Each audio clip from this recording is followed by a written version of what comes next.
ایک سوچتا ہے ذہن کہ نئے کام کی ضرورت مذہب میں ہے کیوں؟ کو تو جب دین آیا مکمل ہو گیا تو بس وہ تو ہم تک پہنچ چکا بالکل ایسے ہی دین میں تو کوئی نیا کام، یہ تو احداث فی الدین ہے، اور اس کو رسول اللہ نے بتا دیا جو یہ کام کرے گا وہ تو ضلالت میں ہے، ہے۔ اور ہر ضلالت جو ہے وہ جہنم کا ایندھن بنے گی، اس میں تو کوئی تصور نہیں ہے۔ ہوتا کیا ہے کہ دنیا کا ہر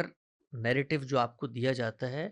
اس کو انسان پرسیو کرتا ہے، کیونکہ قرآن مجید تو آ گیا، ہوں سنت بھی آ گئی، اب اس کو سمجھنے کا کام انسانوں نے کرنا ہے۔ تو جب انسان کوئی چیز سمجھتا ہے تو اس کے ساتھ کچھ باعث آ جاتے ہیں، اور یہ نہیں ہوتا کہ جو پہلی چیز جس آدمی نے سمجھی ہے وہ غلط سمجھ لیتا ہے، کبھی کبھی اس غلطی کو تسلسل اتنا تحفظ دے دیتا ہے کہ وہ مقدس بن جاتی ہے۔ اس پر جب آپ کلام کرتے ہیں، اس غلطی پہ جب آپ کلام کرتے ہیں اور کلام کے لیے حوالہ کس چیز کا پیش کرتے ہیں؟ خود ماخذ کا، تو لوگوں کی سمجھ میں یہ بات نہیں آتی، وہ کہتے ہیں اچھا ماخذ تم نے، حالانکہ ہونا چاہیے کہ لوگ آگے بڑھ کے کہیں بھائی یہ تو آپ کا بہت شکریہ کہ آپ نے ہمارے کسی اکابر کی، شیخ کی کوئی غلطی ہے اس کو ویریفائی کرنے کے لیے قرآن مجید کو سامنے رکھا ہے۔ تو یہ تو ہمارے لیے ایک باعث سعادت بات ہونی چاہیے کہ ہم تو اللہ کے دین کو مانتے ہیں، تو ہم دوبارہ سے ویریفیکیشن کا عمل کرتے ہیں، اور ویریفیکیشن کے عمل میں اگر یہ پوری اترتی ہے تو ہمیں تو زیادہ اعتزاز ہوگا اس کے اوپر کہ بھائی ہمارے شیخ کی بات صحیح ثابت ہو گئی۔ تو جب آپ یہ کام کرتے ہیں اور علم کا مزاج نہ ہو، علم کا ذوق نہ ہو، ہمارے ہاں مذہبی روایت جو پچھلے 200 سال میں وہ خود اپنی ایک بقا کی جنگ لڑ رہی ہے۔ اگر آپ ان کی طرف کھڑے ہو کے دیکھیں نا، کہ پہلے اقتدار میں ایک طرح کی شرکت بھی تھی، عزت بھی تھی، سب کچھ تھا، اس کے بعد انگریز آئے، خاتمہ ہو گیا، پھر اپنے اپنے چھوٹے چھوٹے مدرسے اسٹیٹس بنائی ہیں، اس میں اسٹرگل ہے، پھر عالمی ایک مشکل دنیا ہے۔ تو علم کا مزاج نہیں، اکیڈمک شپ کا مزاج نہیں، اس میں جیسے ہی آپ کوئی بات کرتے ہیں تو وہ کہتے ہیں تو قرآن بدل گیا ہے، تو یہ قرآن کچھ نہیں بدلا، سنت کچھ نہیں بدلی، اس سے جو کچھ آپ نے سمجھا تھا وہ تبدیل ہونے کی ہم دعوت دے رہے ہیں، اور وہ ہم اپنے بارے میں بھی دے رہے ہیں، اپنے بارے میں بھی دے رہے ہیں، یار ہم نے جو کچھ سمجھا ہے آؤ ہمیں قرآن مجید سے ہمارا ہاتھ پکڑ کے بتاؤ کہ یار یہاں پر ہم نے غلطی کی ہے۔ یہ وہ تو تو ماشاء اللہ بہت لوگ بتاتے رہتے ہیں، ہم بلکہ روز ہی بتاتے اب وہ جب بتاتے ہیں تو اس ہیں۔ میں پھر اگلا سوال یہ پیدا ہوتا ہے کہ بتانے کے لیے وہ کیسے بتائیں گے؟ یعنی وہ بتانے کے لیے بھی قرآن ریفرنس نہیں بنتا۔ اور مثال دیتا ہوں آپ کو، اب یہ مثال کے طور پہ موسیقی کی مثال لے لیں آپ، بڑی سادہ سامنے کی مثال ہے نا، جی تو اس پہ آپ کہیں گے کہ بھائی یہ تو حرام نہیں ہے، یہ تو اخلاقی حرمتوں کے باب میں جب یہ کوئی بد اخلاقی کی طرف لے کے جائے گی تو حرام، حلت حرمے کی پوری فہرست ہے، تو کہیں گے ارے بھائی آپ تو قرآن مجید کو نہیں مانتے، اس میں حرام لکھا ہوا ہے، کہاں حرام لکھا ہوا ہے؟ قرآن میں لاول حدیث آیا ہے، تو لاول حدیث سے مراد موسیقی کیسے ہو گئی؟ وہ تو وہاں تجارت کے مقابلے میں تجارت لہو بن گئی ہے، فَإِذَا رَأَوْا تِجَارَةً أَوْ لَهْوًا، اس کو قرآن نے لہو کہا ہے، یعنی ہم یہ بحث شروع کر دیں گے ان سے کہ بھائی وہ تو قرآن مجید ہی کہہ رہا ہے ہر وہ چیز جو فضول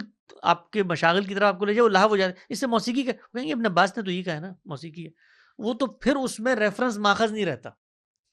تو وہ اب جب ابن عباس کی بات کو ہم سمجھنے کی کوشش کریں گے کہ انہوں نے جو بات کہی تھی اس کا کانٹیکسٹ یہ تھا،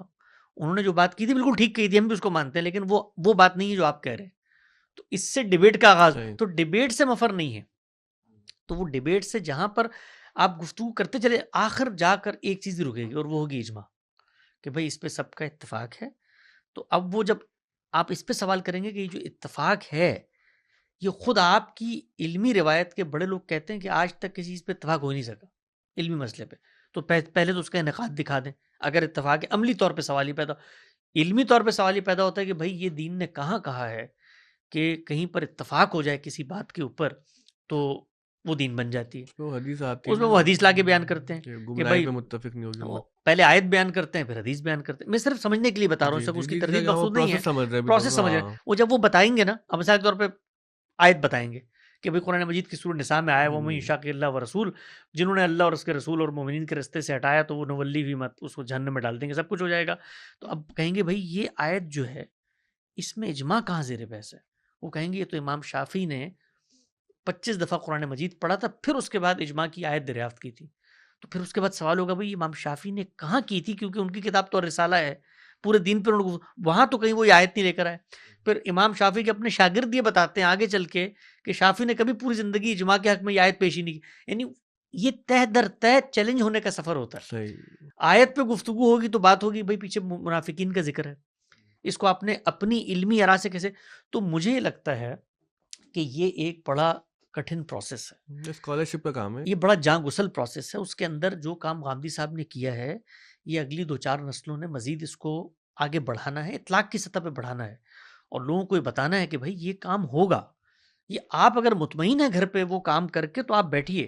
لیکن آپ میری نفی میں اگر آتے ہیں میدان میں اور لوگوں کو بتاتے ہیں کہ اس کی بات مت سنو، یہ گمراہی پھیلا رہا ہے، تو پھر آپ کو جواب دینا پڑے گا میرے سوالوں کا، وہ آپ نہیں دیں گے تو اس سے میری فکر ریفیوٹ نہیں ہو سکتی۔